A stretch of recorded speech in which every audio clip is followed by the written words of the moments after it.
Muy buenos días, profesora Lisset. Espero se encuentre muy bien. El día de hoy le vamos a presentar la actividad número 9, la cual lleva por nombre Estado Social de Derecho y Bienestar Social. Nuestro grupo está conformado por las estudiantes Dana Ruiz Peña, Lisset Sotelo Buitrago y Karen Julieta Peña Berrío. Bueno, referente a la actividad, lleva un contenido referente a estadísticas de la pobreza en Colombia, ¿sí? Hemos tomado como base información del DANE. Bueno, enfocándonos un poco en el tema, vamos a irnos a los elementos históricos de la pobreza en Colombia, ¿sí?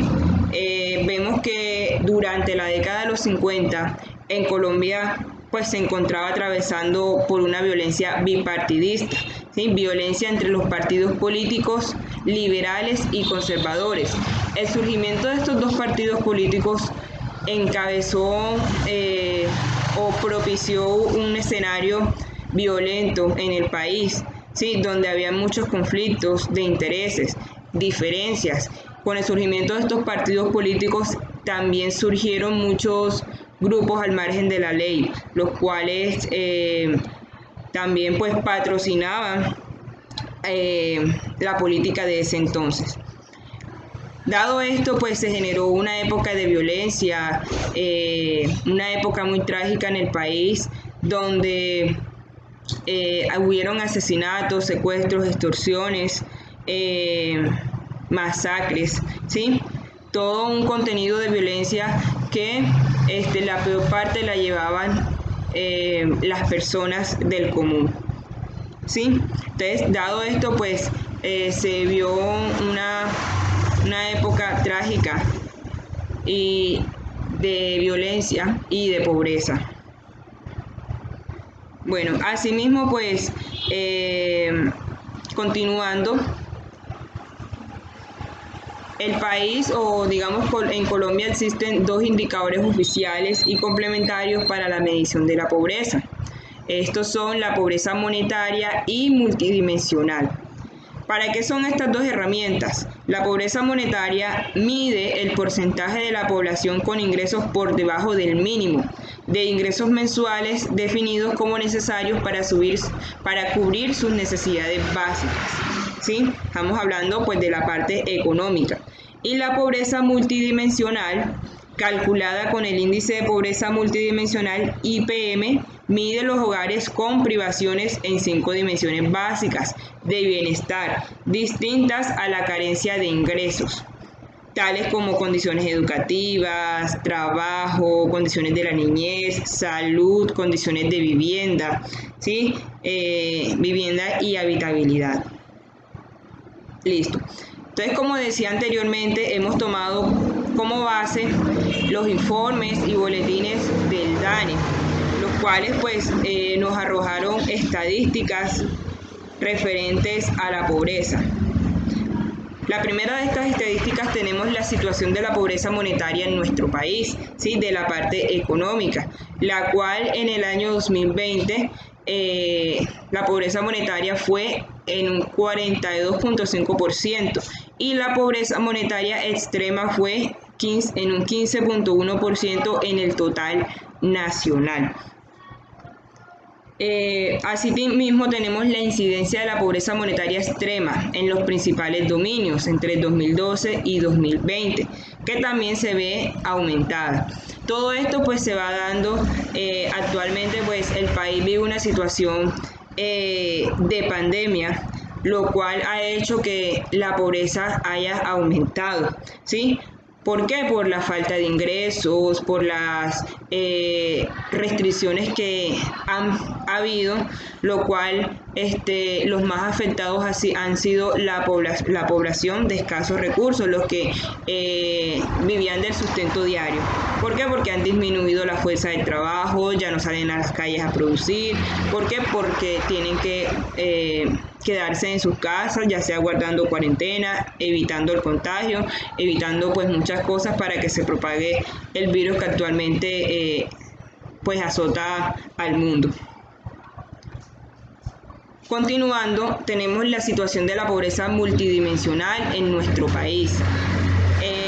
La pobreza multidimensional, vemos que en los centros poblados y rural disperso, hablando de las comunidades en corregimientos, veredas, se ve más alta, ¿sí? Dado que pues allá hay falta de acceso a servicios públicos, las condiciones de habitabilidad no son las mejores, los niños, pocos son los que tienen acceso a educación. Entonces vemos en las estadísticas nacionales que la parte rural es la que lleva un poco más encabezando esto.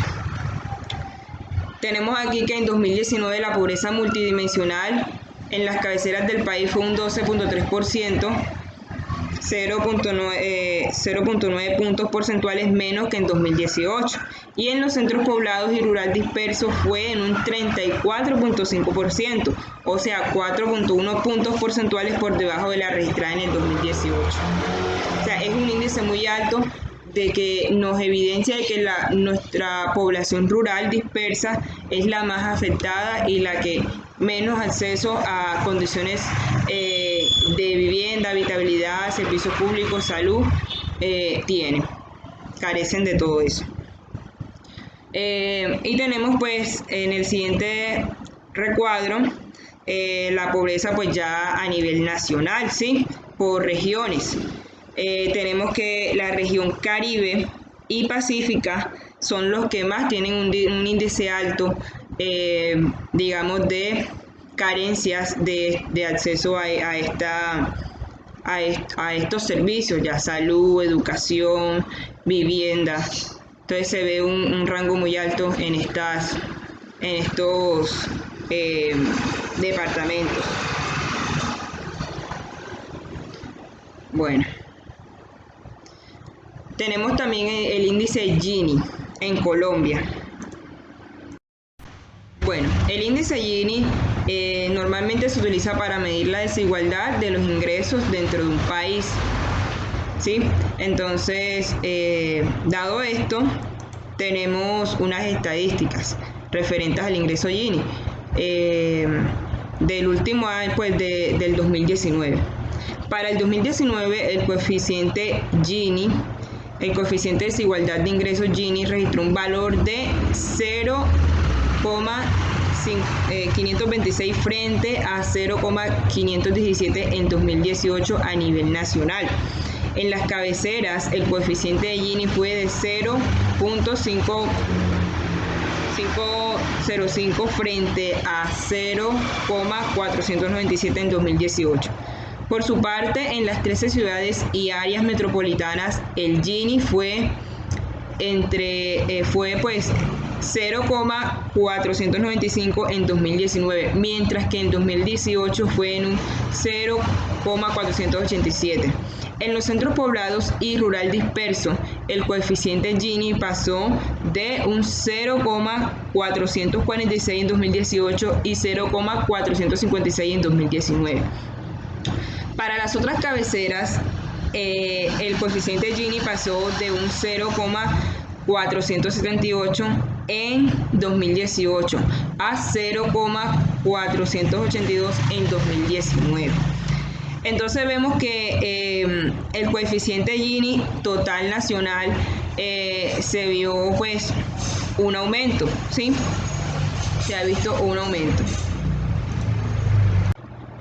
Continuando, para finalizar con el índice y con las estadísticas referentes a la pobreza, y concluyendo pues esta parte, se evidencia que el país tiene un índice de pobreza muy alto, ¿sí? Y en los cuales pues se registra un poco más en las partes rurales, ¿sí? En las partes dispersas en nuestras comunidades. Son los principales afectados y los que más carecen del acceso a los derechos fundamentales. Asimismo, a nivel regional, la región Caribe y la región Pacífica son los que más sufren con la ausencia pues, de los derechos.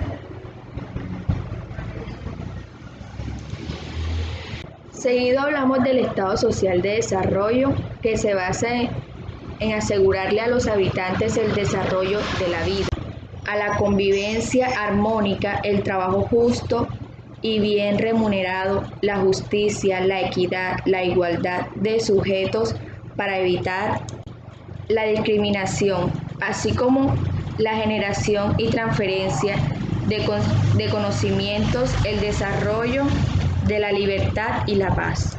La congruencia o no entre los propósitos del Estado Social de Desarrollo y el alcance de las políticas sociales y económicas en cuanto al bienestar social integral de los ciudadanos colombianos. Cuando se ingresa al campo de la política social y el plan de desarrollo, donde están en juego tantos intereses antagónicos y diversos, los problemas cambian de matriz, lo que nos recuerda que la historia es el resultado de la lucha de clases, un perpetuo tejer y destejer de equilibrios, alianzas y enfrentamientos colectivos. Además, como lo enseña la ciencia política, que todo partido digno de tal nombre se propone tomar el poder para poner el Estado al servicio de la clase cuyos intereses expresa ese partido. Seguido podemos hablar que los enfoques políticos sociales se componen por sectores, siglo virtual, poblaciones, género, inclusión social y reconciliación. Bueno, en el sector sociales tenemos la educación, salud, vivienda y servicios comunitarios, recreación cultural y deportivo, protección social, protección del medio ambiente, trabajo, empleo, capacitación, emprendimiento, seguridad alimentaria y nutrición. Tenemos también el ciclo virtual, primera infancia y adolescencia, juventud y adulto mayor. También tenemos de las poblacionales, grupos indígenas, negros, afro, raizales, palenqueros y rom, campesinos, mestizos, pobres, víctimas del conflicto y personas con discapacidad. También tenemos en género, equidad y mujeres. Inclusión social y reconciliación. Tenemos prosperidad social, bienestar familiar, unidad para las víctimas, Centro Nacional de Memoria Histórica. Bueno, como decía la compañera Dana, pues nos acaba de expresar el tema pues en cuanto al Estado Social de Derecho y sus enfoques, asimismo la congruencia pues y los propósitos del Estado Social de Derecho. Para finalizar, quiero resaltar una parte muy importante, una estadística de Colombia, ¿sí? En Colombia el gasto social como porcentaje del PIB, ¿sí?, es de 17.7%. La inversión real apenas sobrepasa el 10%. ¿Sí? Los 2.7 puntos porcentuales restantes se pierden en los oscuros meandros de la corrupción. Pues haciendo referencia a esto se evidencia un desfase, una gran diferencia en cuanto a la inversión real en la parte social. De acuerdo pues con la estructura porcentual por funciones, la salud, la educación y la protección social concentran el 94.3% del gasto social. Como se evidencia en el gráfico, el gasto social es muy mínimo, ¿sí?